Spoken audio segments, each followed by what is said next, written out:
everyone, welcome back to my channel Gyan Gate. So this is something about me you just can read out. If you guys have any doubt, any topic related, then you can follow people on my Instagram page. I will provide you the link in the description box, or you guys can about and check out. This is a good platform connecting with you guys to solve your problems. So don't forget to follow me on my Instagram page. If you want some notes or PDF related to my videos, so you can join me on my Telegram channel. I will provide that link in the description box. आज हम start करते हैं unit number 1, जो कि है आपका presentation of data. इससे पहले मैंने यूनिट नंबर 1 के ऊपर भी वीडियो बनाया था। उसमें मैंने बुक से भी आपको पढ़ाया था और हैंड रिटन नोट्स जो मेरे थे वो भी मैंने आप लोगों के साथ शेयर कर दिए थे। इससे पहले मैं ब्लॉक नंबर 1 और ब्लॉक नंबर 2 अच्छे से कंप्लीट कर चुकी हूँ, लेकिन मैं फिर से इस बुक के ऊपर एक वीडियो बना रही हूँ जिसमें कि मैं अपने हैंड रिटन नोट्स और चैप्टर दोनों को कवर करूँ और आपको अच्छे से समझ में आए। मैं कोशिश करूँगी मैं पूरी बुक को कवर कर पाऊँ, लेकिन आप लोग अच्छा सा रिस्पॉन्स देना। तो आज हम स्टार्ट करते हैं यूनिट नंबर 1 से, जो कि है आपका प्रेजेंटेशन ऑफ डेटा। और ये जो सब्जेक्ट कोड है ना, ये MBA में, पूरे MBA में सबसे हार्ड है। इसी सब्जेक्ट में सभी स्टूडेंट का D आता है इसमें ऑलमोस्ट। तो मेरी वीडियोस को अच्छे से आप लोग फॉलो करना। अगर आप फॉलो करते हो ना तो आपका D तो बिल्कुल भी नहीं आएगा। और मुझे पता है ये थोड़ा सा हार्ड जाता है, दैट्स वाई मैं इनके ऊपर वीडियोस बना रही हूँ। आप अच्छे से देखना, जो मेरे हैंड रिटन नोट्स हैं उनको फॉलो करना। So without wasting any time let's get started. तो सबसे पहले देखिए, ये है यूनिट नंबर 2। इसमें नेम है presentation of data. Presentation of data का मीनिंग होता है डेटा को दर्शाना, डेटा को मतलब बताना। और डेटा लिया ही इसीलिए जाता है ताकि उसको दर्शाया जा सके, बताया जा सके। तो अभी हम डिस्कस करते हैं इस चैप्टर में हम क्या क्या पढ़ेंगे। तो देखिए, पहले introduction, classification of data, objectives of data, types of classification, then उसके बाद कंटिन्यू फ्रीक्वेंसी डिस्ट्रीब्यूशन, डिस्क्रीट। ये सारे ही पॉइंट्स आज हम इस वीडियो में डिस्कस करेंगे। वीडियो थोड़ा सा लेंथी हो सकता है, लेकिन आप लोग प्लीज़ एंड तक बने रहना और अच्छे से सुनना और समझने की कोशिश करना। ध्यान से सुनोगे तो अच्छे से समझ में आ जाएगा। तो यहाँ पे इंट्रोडक्शन दिया है, बस इसमें कुछ भी नहीं है। जो आप नेक्स्ट अभी चैप्टर में पढ़ोगे वही सब यहाँ पे लिखा है। अभी यहाँ पे देखना 2.2 में, after the data has been systematically collected and editing, the first step in the presentation of data is classified. ठीक है, देखो जब भी हम डेटा को इकट्ठा कर लेते हैं तो उसके बाद हमारा सेकंड स्टेप होता है उसको हम क्लासीफाई करें, उस जो डेटा जिधर का है उसको क्लासीफाई करें, अरेंजमेंट करें उसको। ठीक है, तो classification is a process of arranging the data according to the points of similarities and dissimilarities. मतलब कि जो डेटा हमने लिया है उसको क्लासीफाई करना, उसको अरेंज करना, उसके सिमिलरिटीज़ एंड डिससिमिलरिटीज़ को देखते हुए। तो इसमें हम डेटा की सिमिलरिटीज़ और डिससिमिलरिटीज़ को देखते हुए डेटा को दो या दो से ज़्यादा भागों में बांटा जाता है और उसी को हम डेटा का क्लासिफिकेशन कहते हैं। ठीक है, ये तो हो गया डेटा। देन उसके बाद है ऑब्जेक्टिव्स ऑफ क्लासिफिकेशन क्या होता है। तो इसमें बहुत सारे पॉइंट्स हैं, जैसे कि to condense the mass of data in such a way that salient features can be related noticed. तो इसमें क्या होता है कि जो डेटा है आपका इजी अंडरस्टैंडेबल हो सके।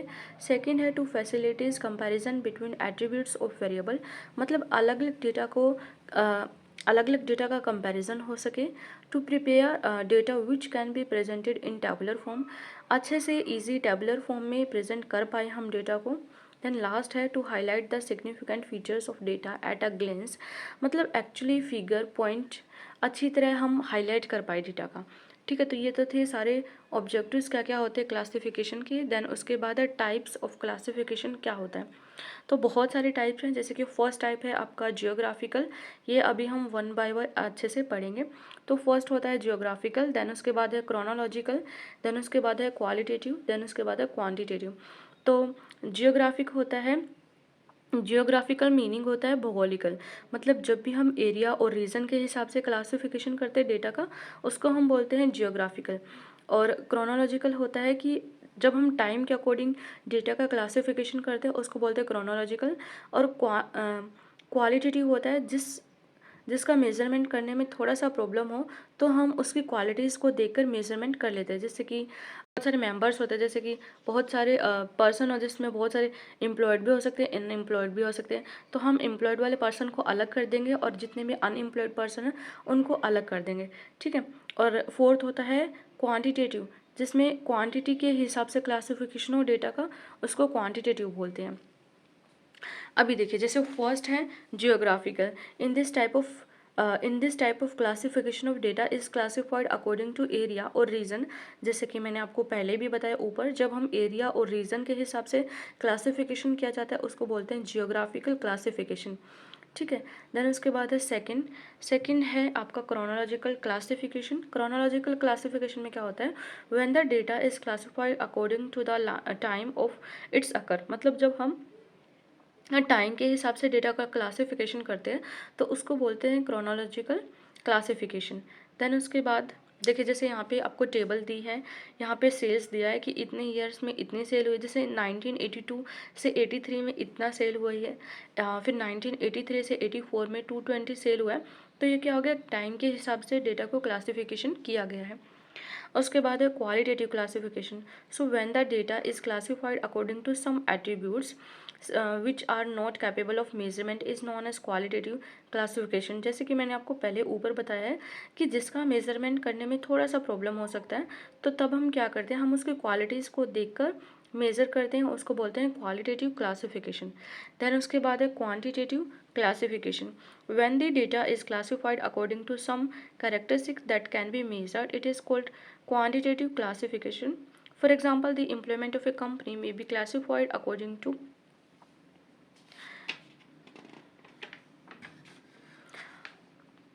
their monthly salaries। तो इसमें हम क्या करते हैं, क्वांटिटी के बेस पे क्लासिफिकेशन करते हैं डेटा का, ठीक है। अब ऐसे अभी आप नीचे देखोगे तो जो क्वांटिटेटिव डेटा होता है उसको हम 2 टाइप्स में डिवाइड करते हैं। जैसे quantitative data that is limited to integrate numerical value of variables. जैसे कि क्वांटिटेटिव जो डेटा होता है वो 2 टाइप्स का होता है। फर्स्ट होता है डिस्क्रीट सीरीज, सेकंड होता है कंटिन्यूस सीरीज।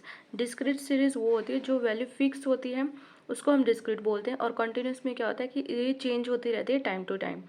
अभी यहाँ पे देखिए नीचे एक यहाँ पे आपको टेबल दी है, ठीक है। ये टेबल 2 पार्ट्स में डिवाइड है।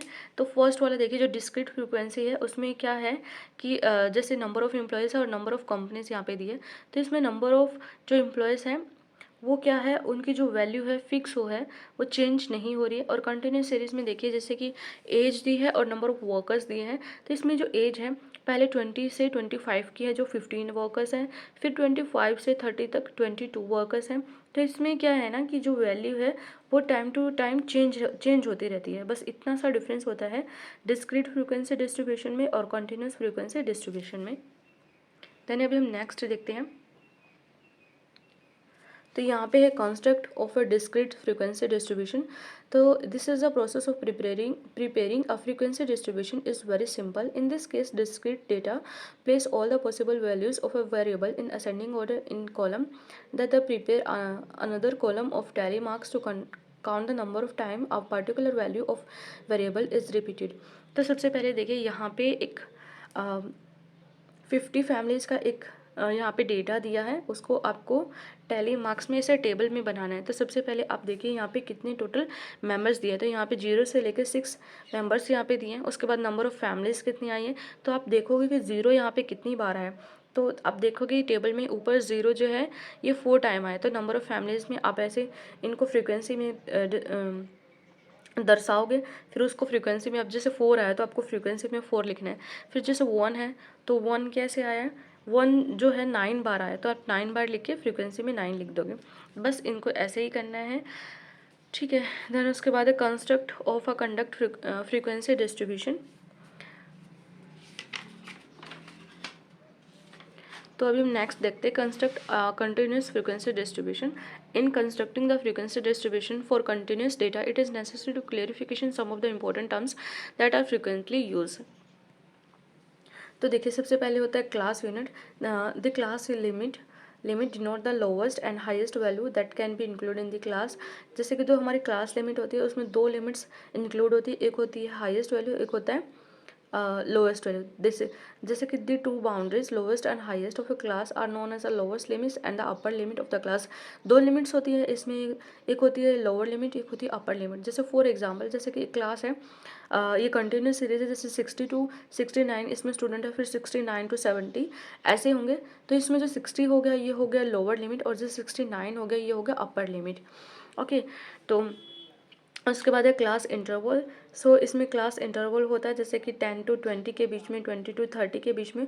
तो इसमें हम अगर इंटरवल निकालना है तो हम क्या करेंगे, upper limit minus lower limit अगर हम कर देंगे तो इसमें हमें इंटरवल निकल जाएगा।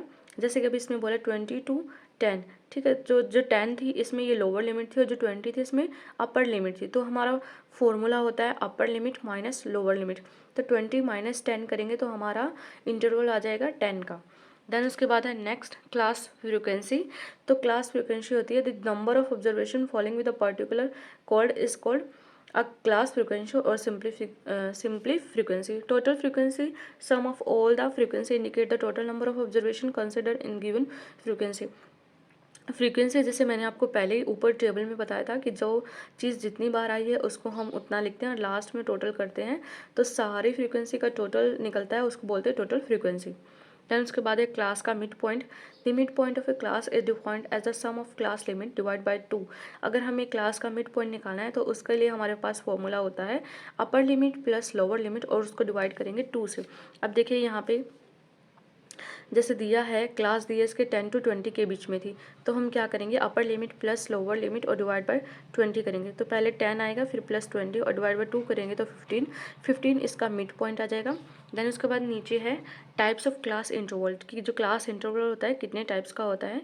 There are different way in which limit of class interval can be class shows as. तो फर्स्ट होता है exclusive and inclusive method, and second होता है ओपन एंडेड मेथड। तो देखिए सबसे पहले जो होता है exclusive method. Exclusive method, the method this class interval are so arranged that the upper limit of one class is the lowest limit of the next class। तो exclusive method में क्या होता है, अपर लिमिट अगर next class में include होती है तो एक्सक्लूसिव, और इंक्लूड नहीं होती है तो उसको बोलते हैं इंक्लूसिव मेथड। बस इतना सा डिफरेंस होता है इसमें। अगर अपर लिमिट अगर नेक्स्ट क्लास में इंक्लूड हो रही हो तो एक्सक्लूसिव, और नहीं होती तो इंक्लूसिव मेथड होता है। देन उसके बाद देखिए अभी हम नेक्स्ट पेज पे देखते हैं ओपन एंडेड किसको बोलते हैं। अगर जहाँ पे लोअर लिमिट और अपर लिमिट गिवन नहीं होती वहीं उसी को हम ओपन एंडेड मेथड बोलते हैं। जैसे कि अगर आप देख सकते हो यहाँ पे एक टेबल दी है, इसमें बोला लेस देन ₹1000, तो इसमें ना तो अपर लिमिट मेंशन है और ना ही इसमें लोअर लिमिट मेंशन है, तो इसको बोलते हैं हम ओपन एंडेड मेथड। तो अभी हम देखिए नेक्स्ट देखते हैं। अब नेक्स्ट पेज पे देखो 24 नंबर पेज पे guidelines for choosing the classification.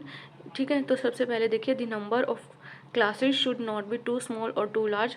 जो आपकी नंबर ऑफ क्लासेस जो आपने ली हैं, नंबर ऑफ क्लासेस ना तो ज़्यादा होनी चाहिए और ना ही बहुत ही कम होनी चाहिए। जैसे 5 से लेके 0 के बीच में या 5 एंड 15 के बीच में आप ले सकते हो। देन उसके बाद सेकंड है if the possibility the width of interval should B numerically simple. जैसे कि जो नंबर ऑफ पॉसिबिलिटी जो बीच का डिफरेंस होता है वो आपको न्यूमेरिकली सिंपल वे में लेना चाहिए। जैसे कि आप किसी टेबल के फॉर्म में ले सकते हो, 5 से 10, 10 से 25 ऐसे ले सकते हो। आपको जैसे नंबर यहाँ पे दिया 3, 7, 19 ऐसे नंबर्स को अवॉइड करना चाहिए, क्योंकि इनमें मिड पॉइंट ढूंढने में आपको प्रॉब्लम हो सकती है, तो आपको ये सब नहीं लेना है। उसके बाद है it is desirable to have class of equal width आपको लेनी है। जैसे 10 to 20, 20 से 30, 30 to 40 ऐसे आप ले सकते हो। ना तो बहुत ज़्यादा होना चाहिए ना ही बहुत कम होना चाहिए, between the minimum and maximum value. Class with an equal class interval can be formal like income distribution. Fourth होता है starting point of class interval should be begin. आपको 0, 5, 10 मल्टीपल्स में आपको लेना है हमेशा, और जैसे 3 to 13 ये जैसे नंबर है इनको आपको अवॉइड करना है। The class interval should be determined after taking into consideration of minimum and maximum value of A number इस फॉर्म। ठीक है। देन उसके बाद यहाँ पे लास्ट में देखिए नीचे आपको एक क्वेश्चन दिया है, जैसे पहले एक क्वेश्चन था वही सेम टू सेम इसमें क्वेश्चन दिया, all the above points can be explain with the help of following examples. तो इसमें 50 एम्प्लॉयज़ है, आपको पहले एज यहाँ पे निकालनी है। तो एज आप देखोगे यहाँ से 20 to 30 के बीच में, 30 to 40 के बीच में आप ऐसे ले सकते हो। देन उसके बाद क्या है यहाँ पे जितने जो भी जैसे आपको पता है 20 से 30 के बीच में इतने नंबर आए, इतने पीपल आते हैं, तो उनको आपको टैली करना है। टैली करके उनकी फ्रीक्वेंसी निकालनी है, लास्ट में फ्रीक्वेंसी का टोटल करना है। तो ऐसे आपका क्वेश्चन हो जाएगा। गाइस इस चैप्टर के ऊपर मैंने एक डिटेल वीडियो भी बनाया है। अभी मैंने एकदम क्विक रिवीजन आपका स्टार्ट किया, तो इसमें मैं आपको एकदम डीपली जाके नहीं पढ़ा रही हूँ, एकदम ऊपर ऊपर से। बाकी इसके ऊपर मैंने इस चैप्टर को बहुत अच्छे से एक्सप्लेन भी किया है, डीपली में पढ़ा है। अगर आप लोग चाहो तो उसका भी लिंक मैं आपको डिस्क्रिप्शन बॉक्स में दे दूँगी, आप लोग चेकआउट कर सकते हो। नहीं तो आप लोग सिंपली अबाउट्स में जाके भी चेकआउट कर सकते हो। और अगर आप तक अभी तक मेरे चैनल को सब्सक्राइब नहीं किया तो प्लीज़ कर लेना, और साथ में बेल आइकन को भी प्रेस कर लेना, so you get the notification when I upload my next video. और आपको मेरे जितने भी हैंड रिटन नोट्स चाहिए तो उसके लिए आप मुझे टेलीग्राम पे ज्वाइन कर सकते हो, उसका भी मैं लिंक आपको डिस्क्रिप्शन बॉक्स में प्रोवाइड करवा दूँगी। So kindly visit my Telegram channel. So अभी देखिए 2.8 cumulative and relative frequency. So वो डेटा, ये इसमें क्या होता है कि ये है ना, हमें वो डेटा तो देती है जो क्लास में आता है, लेकिन हमें वो डेटा भी देती है जो क्लास तक आता है। जैसे कि कम्युलेटिव फ्रीक्वेंसी में क्या होता है, as it name indicate it communicate the frequency starting at either the lowest or highest value. इसमें दो वैल्यू होती है, एक लोवेस्ट और हाईएस्ट। जैसे मैंने बताया था आपको, अपर और लोअर लिमिट इसमें मैंशन होती है, ठीक है। जैसे कि आप लोग यहाँ पे एक टेबल देख रहे हो, इसमें मंथली सैलरी यहाँ पे गिवन है। तो इसमें यहाँ पे पहले lowest or highest value given है और नंबर ऑफ एम्प्लॉयज़ यहाँ पे गिवन है। आपको इसमें फ्रीक्वेंसी निकालनी है। तो देखिए यहाँ पे फ्रीक्वेंसी आपको निकालनी है। अभी नेक्स्ट पेज पे आप देखिए तो यहाँ पे वही क्वेश्चन है, जैसे मंथली सैलरी दी है, फिर नंबर ऑफ एम्प्लॉयज़ दिए हैं। तो आपको क्या करना है, अगर आपको कम्युलेटिव फ्रीक्वेंसी निकालनी है, सो अगर आप 15 में 14, ठीक है, प्लस करोगे तो आपका पहले ऊपर 5 आ जाएगा कम्युलेटिव फ्रीक्वेंसी। तो अगर 15 में 14 प्लस करोगे तो 19, ऐसे ही फिर 19 में 23 प्लस करोगे तो 42, 42 में 50 प्लस करोगे तो 92, ऐसे करके आप कम्युलेटिव फ्रीक्वेंसी निकाल दोगे। और जब लास्ट का पॉइंट जो बचेगा, जैसे कि यहाँ पे टोटल नंबर ऑफ एम्प्लॉयज़ 200 है, तो ऐसे कम्युलेटिव का लास्ट का पॉइंट आपको 200 आएगा और आपको पता चल जाएगा कि आप जो क्वेश्चन कर रहे हो वो ठीक कर रहे हो, मतलब यहाँ तक आपका क्वेश्चन ठीक है। तो ऐसे आपको कम्युलेटिव फ्रीक्वेंसी निकालनी है। फिर पहले कम्युलेटिव फ्रीक्वेंसी 5 आएगी, फिर 5 में 14 प्लस करोगे 19, 19 में 23 प्लस करोगे 42, 42 में 50, 92, 92 में 52 प्लस करोगे 144, 144 में 25 प्लस करोगे 169, 169 में 22 प्लस करोगे तब आपको 199, ऐसे करके आपका पूरा कम्युलेटिव फ्रीक्वेंसी निकल जाएगा। उसके बाद है relative frequency. So very often the frequency distribution are converted to relative frequency shown the percentage of each class. तो रिलेटिव फ्रीक्वेंसी हमेशा 1 आएगी और परसेंटेज हमेशा 100% इसमें आता है, जैसे कि आप लोग यहाँ पे देख सकते हो। सो देखिए जैसे कि यहाँ पे आपको टेबल बताई हुई है यहाँ पे। तो ये वाला क्वेश्चन वैसे एग्जाम में कम आता है, लेकिन फिर भी मैं आपको बता देती हूँ। तो इसमें सबसे पहले मंथली सैलरी दी है, जिसको आपको 0 मान के चलना है। नंबर ऑफ एम्प्लॉयज़ यहाँ पे दिए, तो आप भी मैं बताती हूँ रिलेटिव फ्रीक्वेंसी कैसे निकालें। तो सबसे पहले आपको जो क्लास इंटरवल दिया है उसमें आपको, जैसे मैंने आपको पहले बताया है कि lower limit minus upper limit यहाँ पे आएगा। तो सबसे पहले आपको इसका फॉर्मूला होता है upper limit minus lower limit. तो यहाँ पे देखो फर्स्ट में जैसे अपर लिमिट क्या है यहाँ पे 1200 और जो लोअर लिमिट है ये है 1000, ठीक है। तो हम क्या करेंगे, अभी 1200 माइनस 1000 करेंगे तो इसमें डिफरेंस आ जाएगा 200 रुपीज़ का आपका डिफरेंस आ जाएगा। फिर रिलेटिव फ्रीक्वेंसी निकालने का फॉर्मूला होता है frequency divide by upper limit minus lower limit. तो फर्स्ट मैंने बताया upper limit minus lower limit निकाल के आपका 200 रुपीज़ है और फ्रीक्वेंसी आपकी आई है 5, ठीक है। 5 है तो 5 डिवाइड बाय 200, जब आप 5 डिवाइड बाय 200 करोगे तो आपका आंसर आएगा 0.025, ठीक है। नेक्स्ट जैसे ही आपका नेक्स्ट है 1400 और 1200। तो जैसे कि आप 1400 माइनस 1200 करोगे, ठीक है, आपको 200 रुपीज़ का डिफरेंस आएगा, तो आप क्या करोगे 14 डिवाइड बाय 200 करोगे तो आपका आंसर आएगा 0.070। ऐसे आपका पूरा रिलेटिव फ्रीक्वेंसी निकल जाएगा। और फिर जब आप परसेंटेज निकालोगे तो 5 जो आपका फ्रीक्वेंसी था 5 डिवाइड बाय 0.025 और आप इसको इंटू करोगे 100 से तो आपका 2.5% निकल जाएगा। ऐसे करके आप इस पूरे क्वेश्चन को सोल्व कर सकते हो। रिलेटिव फ्रीक्वेंसी के बहुत सारे पॉइंट्स हैं, जैसे कि आप लोग यहाँ पे नीचे देख सकते हो। There are the 2 important advantage in looking at the relative frequency instead of absolute frequency in a frequency distribution। तो देखिए relative frequency facility that the comparison of 2 और more than 2 set of data. 2 या 2 से ज़्यादा frequency को जब हम comparison करते हैं तब यहाँ पे इसको यूज़ होता है।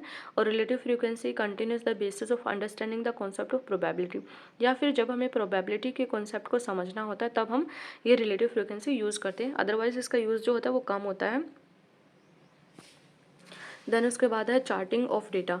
तो अभी हम देखते हैं कि हम डेटा को चार्ट पे कैसे रिप्रेजेंट करते हैं। तो इसके भी बहुत सारे मेथड्स होते हैं, जैसे कि फर्स्ट होता है बार डायग्राम, देन उसके बाद हिस्टोग्राम, उसके बाद होता है फ्रीक्वेंसी पॉलीगन, देन उसके बाद ऑजिव और कम्युलेटिव फ्रीक्वेंसी का। तो फर्स्ट अभी हम डिस्कस करते हैं बार डायग्राम कैसे होता है। सो बार डायग्राम जो होता है, bar diagram are most popular ones can see numerous such diagram in newspaper. जैसे आपने देखा है न्यूज़पेपर में, इसको देखा होगा जर्नल्स में, एग्जीबिशंस में and even on television to depends different chart characteristics of data. जो बार डायग्राम होता है सबसे मोस्ट कॉमनली यही वाला जो डेटा होता है, यही जो डायग्राम होता है यही बहुत यूज़ किया जाता है ये, और मोस्ट पॉपुलर है। फॉर एग्जांपल जैसे पॉपुलेशन, जैसे पॉपुलेशन का डेटा हमें निकालना होता है तभी भी हम बार डायग्राम का यूज़ करते हैं। पर कैपिटल अगर हमें निकालनी है तभी भी हम बार डायग्राम का यूज़ करते हैं। सेल्स एंड प्रॉफिट अगर आपको देखना है कंपनी का तभी भी हम बार डायग्राम का यूज़ करते हैं। सो बार डायग्राम ऐसा डायग्राम है जो बहुत पॉपुलर है और हर जगह पर यूज़ किया जाता है। और इसमें ये बताते हैं हमें डिस्क्रीट डेटा बताता है हमें। एंड अ बार डायग्राम में बी आइदर वर्टिकल और हॉरिजॉन्टल, दोनों ही वे में बना जा सकता है। In order to draw a bar diagram, we take the characteristic under consideration on the x axis। 2 points होते हैं इसमें, एक होता है x एक्सिस और एक होता है y एक्सिस। तो सबसे ऊपर वाला जो पॉइंट है जहाँ पे 1000 लिखा है इसको बोलते हैं वर्टिकल y एक्सिस, और जो ये वाली जो लाइन है जहाँ पे आपके बॉक्स बने हैं इसको बोलते हैं हॉरिजॉन्टल x एक्सिस। ठीक है, इनकी चौड़ाई और गैप इक्वल होता है। ठीक है, ये आप पढ़ लेना। और जैसे कि आपको दिया हुआ है यहाँ पे टाइम है ऊपर और यहाँ पे आपको पॉपुलेशन दी है, तो ऐसे आपका ये बनता है। देन उसके बाद यहाँ पर आपका आ जाएगा हिस्टोग्राम। तो बार डायग्राम की तरह ही होता है, बस इसमें इंटरवल में गैप नहीं होता, बस यही डिफरेंस होता है। और कंटिन्यूस डेटा बताता है, जैसे कि ऊपर जो मैंने आपको बताया वो डिस्क्रीट डेटा बताता है और हिस्टोग्राम आपको कंटिन्यूस डेटा बताता है। जैसे कि आप यहाँ पे देख सकते हो, यहाँ पे पहले डेली सेल्स दी है, जैसे कि इसमें आपको डेटा देख के पता चल रहा है कि कंटिन्यूस डेटा है। जैसे 10 से 20, 20 to 30 और 30 to 40, तो ये कंटिन्यूस डेटा बताता है और इसमें कोई भी गैप नहीं होता। 2 टाइप्स का होता है हमारा हिस्टोग्राम। इसमें 2 टाइप्स होते हैं, एक होता है इक्वल क्लास इंटरवल और एक होता है अनइक्वल क्लास इंटरवल। जैसे कि आप हिस्टोग्राम में देख रहे हो कि इसका जो चार्ट बना है, इनके चार्ट के बीच में बिल्कुल भी गैप नहीं है। तो बस इतना सा डिफरेंस होता है बार डायग्राम में और हिस्टोग्राम में कि इनके चार्ट में डिफरेंस नहीं होता है। देन उसके बाद अभी देखिए नेक्स्ट पेज पे हम देखते हैं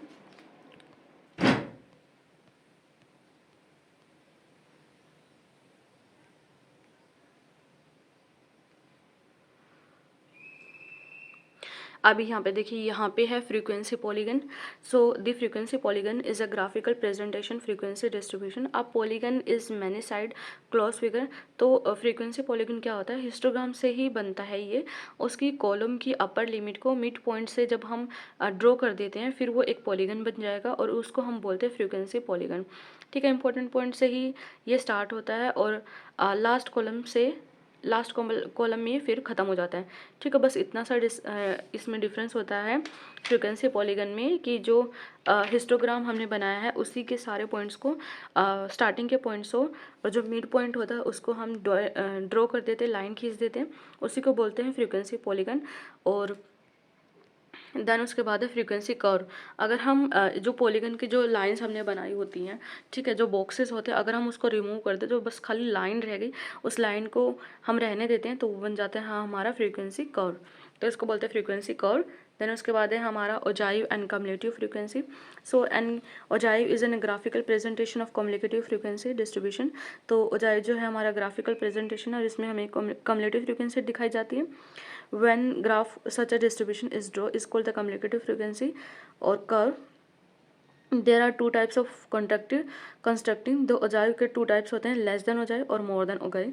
तो बहुत इंपॉर्टेंट है ये। लेस देन ओजाइव में क्या था, in this method the upper limit of various classes are taken X axis और frequency obtain the process of cumulative preceding frequency on Y axis by jointing the. अभी हम next इसको देखते हैं, ठीक है। अभी देखिए नेक्स्ट पेज पे जब आप आ जाओगे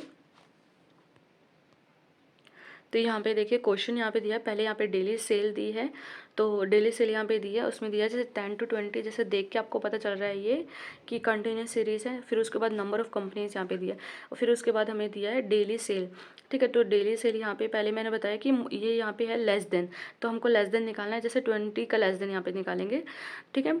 तो यहाँ पे डेली सेल कितनी है, लेस देन 20, मतलब 20 से कम है 10। उसके बाद 20 to 30 मतलब लेस देन 30।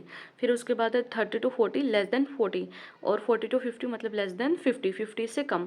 फिर हम देखेंगे नंबर ऑफ़ कंपनीज़। उसके बाद कितना है, नंबर ऑफ़ कंपनीज़ में हमारा जो डेटा है उसमें हम फ्रीक्वेंसी ऐड करेंगे, जैसे 15।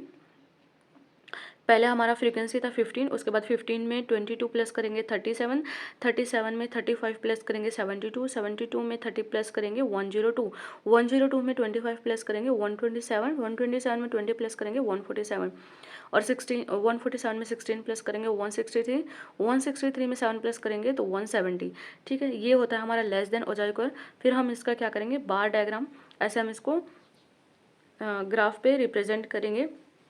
एक साइड लेंगे हम डेली सेल हमारी कितनी थी, उसके बाद हम लेंगे नंबर ऑफ़ कंपनीज़। तो ये हो गया हमारा लेस देन ओजाइव कर्व और ये एग्जाम के पॉइंट ऑफ व्यू से भी बहुत इंपॉर्टेंट है। देन उसके बाद नेक्स्ट है मोर देन ओजाइव कर्व। देखिए ये तो था हमारा फ्रीक्वेंसी का कर्व। देन उसके बाद हम मोर गए ओजाइव कर्व। तो इसमें है सिमिलरिटीज मोर देन ओजाइव और cumulative frequency curve can be drawn by the taking the lower limit. उसमें हमने लोअर लिमिट 20 को लिया था, अब हम इसमें लेंगे 10 को। देखिए सबसे पहले यहाँ पे सेल दिया है, जैसे कि सेल दिया है यहाँ पे 10 से 20, देख के पता चल रहा है कि कंटिन्यूस सीरीज है। 10 to 20, 20 to 30, 30 to 40, 40 to 50। Then उसके बाद नंबर ऑफ कंपनीज दिए हैं 15, 22। अब वहाँ पे हमने लिया था लेस देन 20, अब हम करेंगे मोर देन 20, मतलब पहले हमने लिया था 20 से कम कितना है, अब हम लेंगे 10 से ज़्यादा कितना है, तो 10 से ज़्यादा 20, ठीक है, मोर देन 10। और इसमें क्या होता है डिफरेंस कि हम इसमें